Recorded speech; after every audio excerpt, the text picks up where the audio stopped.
physiotherapist and NTO Wellness and Rehab Center. Last time we talked about the two different types of ankle sprains. Today we're going to talk about some things you can do about the ankle right after an acute sprain.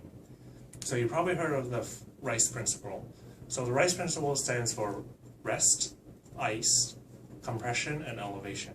With rest, what you want to do is, you of course don't want to put too much pressure on the ankle after a sprain. So you don't want to go back to whatever you were doing. You don't want to be running on it. You don't want to be doing any excessive weight bearing on the ankle. So you just want to rest it and let it heal.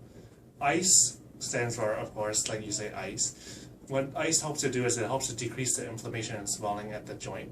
So you probably want to do this within the first 24 hours of an acute ankle sprain.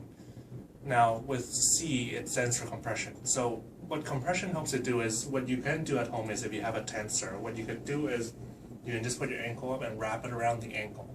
What that helps to do is, it again limits the amount of swelling that will happen within the ankle, and again that will let the ankle heal a little bit faster. The last principle there is elevation. So with elevation, what that means is, when you're sitting down like this, you don't want your foot to be still sort of on the ground like this, because what happens is the swelling will start to pool into the ankle joint. What you want to do instead is put it up onto a stool if you're sitting, so that it's higher up, so that the blood doesn't just pool into the ankle. If you're lying down, you want to put something underneath the ankle so that you raise the ankle above the heart level. So maybe like a cushion or a pillow that you can put underneath the ankle there. So those are some things you could do with an ankle after an acute sprain. Hope it helps, and hope you guys feel better.